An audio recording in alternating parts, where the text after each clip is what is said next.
Hello, I'm Scott Bogey here with Lester Batres Jr. ahead of his fight against Brett Pastor. How you doing today? I'm good, doing well. How you doing? I'm doing good. Great to have you back on the channel. How has training been for your upcoming fight, and what have been the real main changes since our last win? Man, honestly, like I always say this, probably the same thing, but uh, to be honest, man, I train like the way I live is how I train for a fight, right? So Yeah, really, I'm just staying ready, staying doing my things, of course, making some adjustments to what he normally does. But man, for the most part, yeah, I'm just fixing my diet, going on some extra runs, and doing what I do, bro. and how do you feel like he's gonna come into this fight? Do you feel like he's gonna look to try and keep it on the feet because of how good your grappling actually is? Um, to be honest with you, he might, but I really get more the feeling that he's gonna end up trying to grapple more. That's just what I'm thinking. If it ends up on the feet, shit, I'm ready for regardless anything. But for some reason, I get the feeling he's gonna probably end up shooting a lot.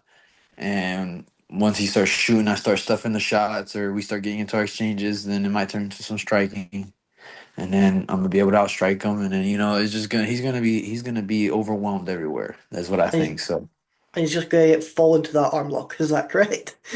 yeah, I mean, shit, whatever he falls into, he might fall into my right hand too. But whatever it is, I'm ready. Exactly. And this is your fifth fight for Fury FC. Have you signed a new contract with them yet, or is that after this fight? Have I signed the contract with them? Like a new one? Because I know they normally give out four fight deals. Yeah. So I did whenever I first fought for them. I had a 4 fight deal. So I guess after yeah, I did. I just signed the next contract for the next four. Yeah, but of course I still can go to the UFC if Yeah. that shot opens up. And do you feel like that's what brings a lot of people to Fury, is knowing that even though they do lock in, like you're saying, for you got a four fight deal, if that opportunity does come where the UFC are knocking, they are willing to just give you that opportunity. Oh yeah, that's a big reason. I mean, to be honest, it would suck if I get the opportunity to make more money, get to a bigger promotion, and they're holding, I mean, and they would be holding me back Yeah, if they didn't let me. But so yeah, for sure, it's a big reason why they're growing and that people appreciate them because they're not greedy. I mean, in that yeah, sense, like you're helping them just as much as they're helping you. exactly. So yeah, man. Yeah, great promotion. I'd Because love to know it. when you go to that UFC, you are also representing them. You are a product from them, so that's why they do help. They allow that is because even though you are parting away from them, you are still representing them on the big stage. Exactly, exactly. And I mean, if you notice, Fury's got a lot of good guys in the UFC now. They're doing really good things. So shit, I'm just another one that's gonna come and show everybody what's happening over here in Houston, in this Exact, area, I guess. exactly, and you are being able to showcase that already in Fury. 4-0, you've been able to get some finishes, two first round arm bars, and then also two decisions. So you've been able to prove to the UFC brand that you are able to go that distance. You're not afraid to be able to go those extra rounds. Yeah, 100%. I've proven that I can finish fights, and I've proven that I can go 15 minutes. And honestly, each fight you can see I still got a lot more to go. So yeah, man. I mean, sky's the limit. And do you feel like it is win this fight, have one more fight, maybe around summertime, and then that's you in the contender series. That'll be you 6-0. Contender series is a shoo. Yeah, I mean, shoot, I'm banking. I go out there, I finish them in a spectacular way, or have a great fight, finish them at the end, and shit, I could get there on this next one. This might be the last one, but we'll see. If the opening is there. But yeah, whatever happens, if it's this one, I knock them out or submit them and get the call, or if it's the next one, but it's right there. Exactly. And how does it feel being able to go into these fights? Is there any part of you knowing that that UFC dream is just is in sight, or is that just out the way? you're fully focused on the fight? To be honest, I'm not. I don't even. I mean, of course, I know where I'm at, but Yeah. that's not what I'm focused on. I'm focused on my training. I'm focused on what I'm supposed to be doing, regardless of, I guess, whatever scenario I'm in. Right? I'm keeping it. This is just. This is. I mean, that goal is gonna happen Yeah. regardless. So I'm just doing what I'm supposed to do, and it'll happen. Just ready to receive. Exactly. And do you feel like what makes Brett their toughest challenge to date is the fact he does have that experience with him. He's been at one championship, he's been able to do his stuff in there, and that experience is what makes him that dangerous threat. Yeah, I mean, he's definitely been around. He's done his thing. Yeah, but at the end of the day, it's my time. It's my time. I mean, yeah, that's it. I mean, I'm just gonna go in there. I'm gonna take what's mine and what I deserve, and that's gonna be it. I'm not even worried about whatever challenge is in front of me. I'm ready for it. And do you like to do anything after the fights once you be able to get the victory? Like, is there a certain takeaway you like to go to? Is there any certain like rituals or celebratory things you like to do afterwards? To be honest with you, I just do probably a lot of reflection on the day of the fight. But really, I just have fun with my friends or enjoy time with my family. But yeah, that's really it. Honestly, I keep it the same. I even sometimes, depending on what happened in the fight, a lot of the Back times to I'll still gym. be in the training. Yep, I'm back in the gym, either helping coach or fucking just saying, "Fuck it, let me hop in there," just because I can't help it. But yeah, like that's usually, we have fun that night or that, later during the week or later that next weekend. But yeah, same old, same old. And then, how has the coaching side been? Because I know when we were speaking last time, you said you were taking in that taking in those appointments, helping the younger ones. Are you been taking more of a leadership role in that, or how has that been going? You're talking about in the coaching. Yeah, Yeah, yeah, no, definitely. I've been taking up a lot more role in the school, teaching a lot more, doing privates and stuff, and then even, coaching them during their competition. Um, yeah, man, I mean it's just an ongoing process, building a team. We got a couple of fighters that are like, like older fighting yeah. and they're a part of the group and they're on the come up fighting here in most likely like April. We got like two guys fighting, and then we got a girl that's also coming up too. So I'm just excited to see them, display what we've been doing, and show that it's not just me. Like there's a little group of us coming out of the same gym. And is that with Fury that they're fighting, or is it other? Yeah, they're gonna be fighting with Fury. They've done a couple smokers, but yeah, they're gonna be fighting with Fury whenever we get them on the scene.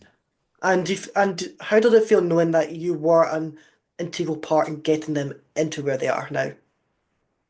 Man, it feels great. I mean, just knowing I'm a part of their journey, that's the core part of life, right? Is Yeah. not doing things for yourselves, but doing things for others. So yeah, bro, it's badass that I'm getting to see their growth and hopefully, watching them take, do what I'm doing, just a couple steps behind, and something shit. Maybe they might, be right there at some point. But yeah, it's just badass having that. And then you did have an amazing 2024. You made your pro debut, you had those four fights in. Is that what you're kind of looking for to stay active until you get that UFC call up? Yeah, basically, I mean, I'm gonna stay active, stay working, keep putting, keep winning, keep putting motherfuckers out, and Yeah. and I'll get there, and that's essentially the goal right now is just keep doing what I'm doing until I get there, and then we'll reach that next level and make adjustments from there. But yeah, And with your division, it is extremely stacked. I'm pretty sure there's quite a few fights in the lightweight division just in just in this event in particular. I think you're on the card. I think there's one between Devin and Nico Echeverri. Bruce Whitehead's on there. All you guys are killers. How does it feel being in a division knowing that it's not going to be the easy fight? It is the next killer after next killer after next killer. To be honest, I don't feel none of that pressure or anything that you're referring to. Because for me, I'm the danger. You know what I mean? Like I like so. I don't even feel that. For me, I just know that my I guess resistance is gonna be once I'm in the UFC. That's what And I believe. in the weekend's UFC, it's also UFC 313. Justin Gaethje is getting his comeback fight. He is underdog for this fight, which, when I was looking at it, did find a bit surprising because he's the one that had that full camp, and while it was he is coming off that defeat, he has still got that resume. What do you make of him coming into this fight as the underdog? Justin Gaethje. Yeah, Yeah, to be honest, I like Justin Gaethje. I think that he's got great stuff. I think that they're probably putting him as the underdog just because of like the stuff that happened recently with him. So you gotta think about like, is his head right? yeah. Like is it fully healed? But honestly, man, like I'll never put it past Justin Gaethje. I think that motherfucker is always somebody that could upset it.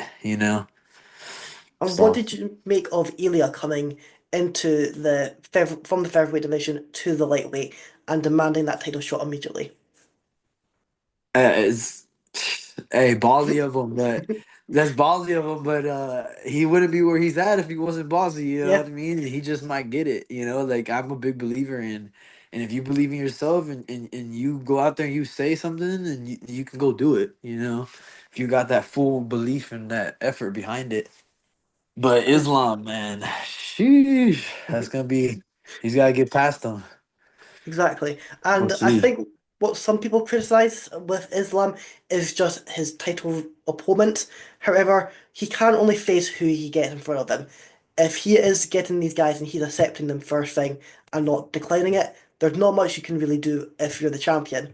Because if you do reject fights, people just say you're not really being the champion. The champion should defend who they're asking him to.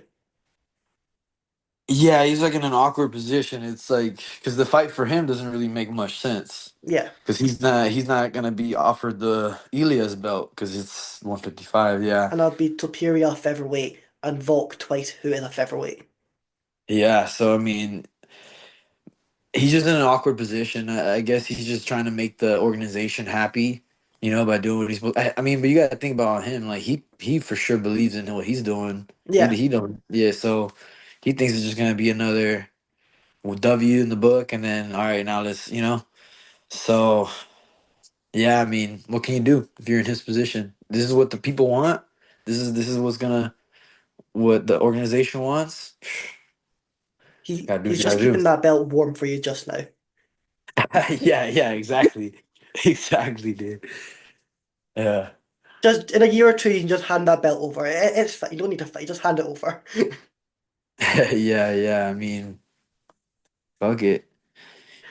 So are you starting to have like an eye on that UFC now about potential matchups, or are you not even looking at just far that far yet? I mean, I of course that's where my head is at. Like, Yeah, I'm thinking of my opponent, the people in there, as my opponents already for sure. Um, But yeah, I mean, that's where my head's at. Yeah, of course, like I know where I'm at in the present. I'm here, Fury, and these are the people that I'm gonna potentially be fighting. But at the end of the day, I'm preparing for the best of the best. And so, and yeah. by preparing for the best, whenever I run into these people, I'll be fine. And Um, is there any matchups so far that you are wanting to have? Not exactly. I don't necessarily like have anybody that like I don't necessarily have like an enemy or someone I Yeah, dislike, right? So it's just I leave it up to fate. If this is what like I guess like if you're talking about the UFC, whatever matchups they're giving me, that's yeah. what they want. I'm ready to go. I'm just this is my job. So point me in a direction. Exactly. And like you're saying, you do, like, sometimes after the fight, you do go back into the gym straight away. Do you feel like that just shows your determination to the cause? Like, you're not having that rest day, you're not taking that time off, you're straight back in there. Yeah, I just think it shows my passion for it. At least I mean, I love this shit. I don't Yeah, do it. I mean, I do it. I think I would be doing this even if I wasn't fighting. You know what I mean? Like this is just what I love to do. I like to train. I enjoy training people. Um, yeah, it's a testament to my passion. And the thing is there's a saying is like the man who loves the destination and the man who loves like the journey. Like the man who loves the destination isn't gonna walk as far as the man who enjoys the journey to get there, right? yeah. So I'm enjoying the fucking journey. I love it. So I'm gonna I get mean, there eventually. it does help when you do get that wins. Yeah, it does help when you're doing good. It does help. Yeah, motherfucker, I make sure to do what I'm supposed to do. But yeah, I mean shit, I'm having fun doing it, enjoying myself. Yeah, bro, I'm gonna get there. It's just And about and if you had to go back to yourself this time last year when you were gearing up for that first professional debut, what advice would you give them? I would just tell them like, be patient. It's gonna happen. Just focus on what you're supposed to focus on. Yeah. But it's gonna come. I think like especially when I first became pro, it's like I just couldn't wait, couldn't wait, couldn't wait. And like now it's like it's almost there. So it's like, you just gotta, I guess, enjoy the process, slow it down a little bit more. And what do you feel like you've learned the most? Like, is it your striking? Is it a certain grip? Or what is it? Um, I think that I've grown everywhere.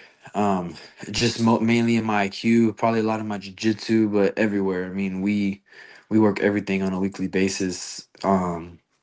Yeah, man, it's just about sharpening up and being faster, being a little smarter, better angles, better rhythm. Um, yeah, like I feel like everywhere I'm a completely different athlete since whenever I first hopped on the pro scene. So, and I'm just getting started too, really. I'm just getting started, so it's only Exactly, up. because you are very young in your career. You're not like getting on, so you have still got that full bit of life skill in ready to take the scene by the horns and ride out for the next couple of years. Yep, exactly. Yeah, people are gonna be shocked when they start seeing me up in the big show because I'm gonna be well developed. Exactly. And what is it that is next? If you did have to stay in Fury, are you looking to call out wanting a shot for the title? Is there a name in mind, or are you just leaving that to Eric? Um, Not sure yet, to be honest with you. My thought process is after this fight, gun for the contender series, call out contender series, and get lined up there, or late notice. But of course, if that doesn't happen. Nah, I don't even. I'll think about it if that happens, but that's not my plan. My plan is to And get going. and I think if you might correct me if I'm wrong here, I think the UFC team was at Fury M98. Did you get any chance to speak to them, or were they just taking notes and leaving? Um, yeah, I did. I think I did speak to. You talking about the night that I fought November 3rd, the last Yeah, fight? yeah. Yeah, I did. I talked to Mick and the guys that were out there doing their thing. Yeah. Um, yeah, definitely. They were up there in the top, went up there, said what's up, had a good little conversation, and yeah, did my thing. You made sure that they know your name. Oh yeah, yeah. No, he had my shirt on. He had my yeah, yeah, he had my shirt. So You're like, here's my shirt, here's my cap, here's my signature yeah, for the yeah, yeah. contract. Take everything. Yeah. Exactly. Just slide that in Uh, there. yeah, yeah, showing love. Well, Yeah, man. thank you for coming on. This fight has got fight of the night potential. Make sure to tune into the UFC Fight Pass. It is one that you cannot miss. Is there anything that you're wanting to add or anyone you're wanting to shout out? Yeah, just shout out to all the people that, helped me throughout my camp, all my sponsors, Fury, of course, UC Fight Pass, my dad, my main coach, and Jesus Christ, my Lord and Savior, of course. But all right, brother, appreciate you. Thank you.